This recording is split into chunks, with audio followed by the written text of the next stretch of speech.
Neha car में बैठती बैठती रुक गई और उसने गुस्से में सबके सामने अपना घूंघट हटाते हुए कार के दरवाजे को जोर से बंद किया और आंखों में आंसू लिए नेहा अपने पिताजी के पास पहुंची और उनका हाथ पकड़कर उनसे यह कहा कि पिताजी, मैं ससुराल नहीं जाऊंगी। मुझे यह रिश्ता बिल्कुल मंजूर नहीं है। ये बात नेहा ने इतनी जोर से कहा कि सब लोग उसकी बात सुनकर हक्के बक्के रह गए। दूल्हे के पिता ने आकर नेहा को समझाया कि आखिर में क्या बात है, शादी होने के बाद दुल्हन को दूल्हे के साथ जाना ही पड़ता है। आखिर में क्या बात थी कि नेहा दूल्हा के साथ जाने को राजी नहीं हुई।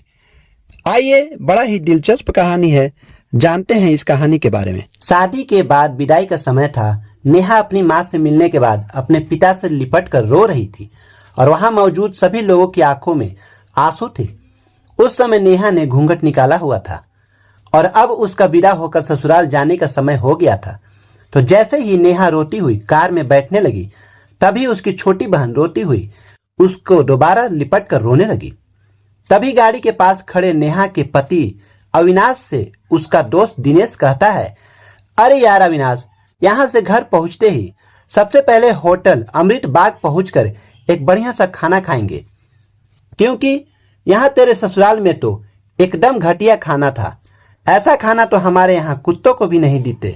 तभी साथ ही खड़े अविनाश के छोटे भाई ने भी कहा, हाँ यार, यहाँ का खाना तो एकदम बकवास था और रसमलाई में तो रस ही नहीं था। यह कहते हुए तीनों ही जोर जोर से हंस रहे थे। तभी नेहा के पति अविनाश ने भी अपने ससुराल वालों की मजाक उड़ाते हुए यह कह दिया, यार मैंने भी मजबूरी में ही यहाँ का खाना खा लिया, वरना मैं तो यहाँ खाने को तो हाथ भी नहीं लगाता। और अब पक्का हम तीनों घर पहुँचते ही होटल अमृत बाग का खाना खाएंगे। अपने पति के मुंह से ऐसी बातें सुनकर नेहा कार में बैठती बैठती रुक गई और उसने गुस्से में सबके सामने अपना घूंघट हटाते हुए कार के दरवाजे को जोर से बंद किया और आंखों में आंसू लिए नेहा अपने पिताजी के पास पहुंच गई।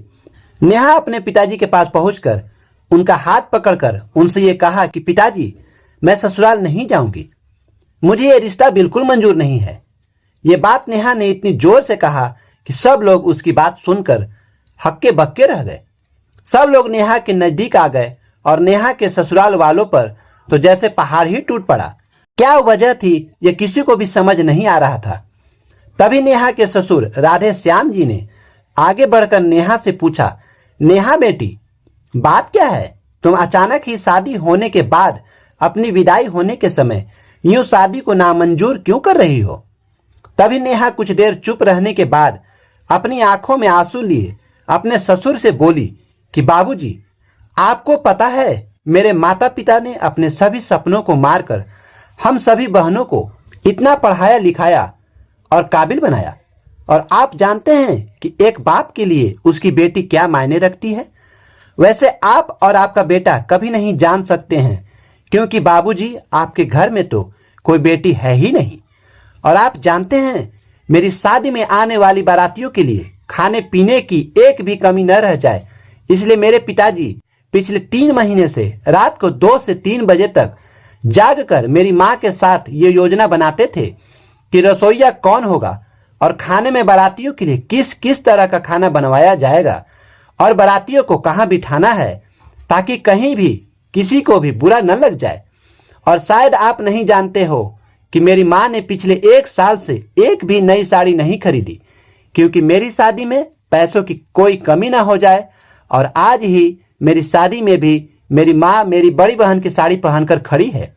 और ये तो कुछ भी नहीं, मेरे पिताजी भी 150 रुपए की इस शादी के नीचे कई छेद वाली बनियान पहनकर खड़े हैं, और ये सब सिर्फ इसलिए ताकि मेरी शादी में कोई कमी न रह जाए।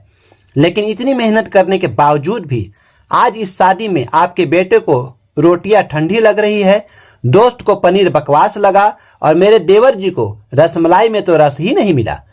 और तो और मेरे पति अविनाश जी तो कह रहे हैं कि वो तो ऐसा खाने को हाथ भी नहीं लगाते, बस उन्होंने तो मजबूरी में ही ये खाना खा लिया है। अगर सब कुछ इन्होंने मजबूरी में ही खाया है तो इसकी क्या गारंटी है कि मुझसे शादी भी ये अपनी खुशी से ही कर रहे हैं। कल तो अविनाश जी ये भी कह सकते हैं कि मुझसे भी इन्होंने मजबूरी में ही शादी की है। और नेहा रोते हुए अपने ससुर से ये भी कह रही थी कि जिस माता पिता ने मेरी शादी में दिन देखा न रात, बस शादी की तैयारियों में लगे रहे, उन माता पिता पर आज आपके बेटे और उनके दोस्त यूं जोर जोर से हंस रहे हैं और उनकी इतनी बेइज्जती कर रहे हैं। क्या आपके घर में माता पिता की इतनी ही इज्जत होती है? तभी नेहा के ससुर ने कहा, बेटी इतनी छोटी सी बात पर तुम इतना नाराज हो गई? तो नेहा ने अपने ससुर की बात को काटते हुए कहा कि बाबूजी, ये छोटी सी बात नहीं है। अगर शादी के बाद मैं भी आपकी इज्जत ना करूं तो आपको कैसा लगेगा? ये सुनते ही नेहा के ससुर ने शर्म के मारे अपनी आंखें नीचे कर ली। तभी नेहा ने कहा, बाबूजी आप चिंता ना करिए, हमारे अंदर हमारे अच्छे माता पिता के संस्कार हैं। किसी की बेइज्जती करना ये हम सबको हमारे माता पिता ने नहीं सिखाया, हमें कभी सिखाया ही नहीं। ये सुनते ही नेहा के पिताजी दया शंकर जी ने आंखों में आंसू लिए अपनी बेटी को गले से लगा लिया और उससे कहा कि बेटी, मुझे गर्व है कि तू मेरी बेटी है और अब तू शांत हो जा। बेटी, तुझे मेरी कसम, तू इन्हें माफ कर दे और खुशी खुशी अपने ससुराल चली जा।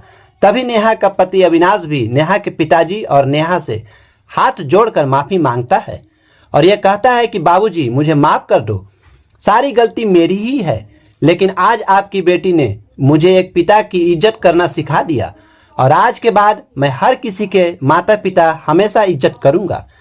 उसी वक्त नेहा के ससुर राधे श्याम जी भी आगे आकर अपनी बहू नेहा के सर पर हाथ रखकर कहते हैं कि मैं तो बहू लेने आया था, लेकिन ईश्वर बहुत कृपालु है, उसने मुझे बहू के रूप में एक बेटी दे दी और वो भी इतने अच्छे संस्कार वाली, जो कि माता पिता का भी इतना सम्मान करती है। और अब बेटी, मेरे कहने से इन नालायकों को भी माफ कर दे, मैं हाथ जोड़ता हूं तेरे सामने। तभी नेहा अपने ससुर जी के दोनों हाथों को पकड़ लेती है और कहती है, नहीं बाबूजी, आप मेरे पिता के समान हैं, कृपया आप मेरे सामने हाथ मत जोड़िए। तभी नेहा के पिताजी दया शंकर जी भी कहते हैं कि समधी जी, आप मेरी बेटी के सामने हाथ जोड़कर कृपया हमें शर्मिंदा मत कीजिए। मेरी तो आपसे बस इतनी ही प्रार्थना है कि आप मेरी बेटी को हमेशा अपनी ही बेटी समझना और इससे कभी भी कोई गलती हो जाए तो इसे माफ कर देना। तो राधे श्याम जी ने अपने समधी दया शंकर जी का हौसला बढ़ाते हुए कहा कि आप बिल्कुल चिंता मत करिए, बल्कि अब तो नेहा बेटी ही हमारे पूरे घर को संभालेगी और अब यही हमारे घर की लक्ष्मी है। यह सुनकर नेहा के पिताजी बहुत खुश हो जाते हैं और अपनी बेटी को खुशी खुशी विदा कर देते हैं। और नेहा अब राजी खुशी अपने ससुराल रवाना हो गई थी और अपने पीछे छोड़ गई थी आंसुओं से भीगी हुई अपनी माँ और पिताजी की आंखें और अपने पिता का वह आंगन, जिस आंगन में कल तक वह खूब हंसती खेलती थी। आज से इस आंगन की चिड़िया उड़ गई थी किसी दूर प्रदेश में। तो दोस्तों, बेटी माँ बाप का अभिमान वह एक अनमोल धन होता है और दोस्तों, अपनी छाती पर पत्थर रखकर वह अपनी प्यारी बेटी और अपने जिगर के टुकड़े को उसकी शादी करके उसे विदा करता है। इसलिए दोस्तों, एक बाप अपनी बेटी की शादी करके वैसे ही उससे दूर हो जाता है और हमें उसका अपमान करके उन्हें और दुखी कभी नहीं करना चाहिए। ये एक बड़ा ही अनोखा और शिक्षाप्रद कहानी है। अगर आप लोगों को ये कहानी अच्छी लगे तो मेरे चैनल को सब्सक्राइब करें, इस कहानी को शेयर करें, वीडियो को लाइक करें। मिलते हैं अगले अच्छे कहानी के साथ, तब तक के लिए नमस्कार।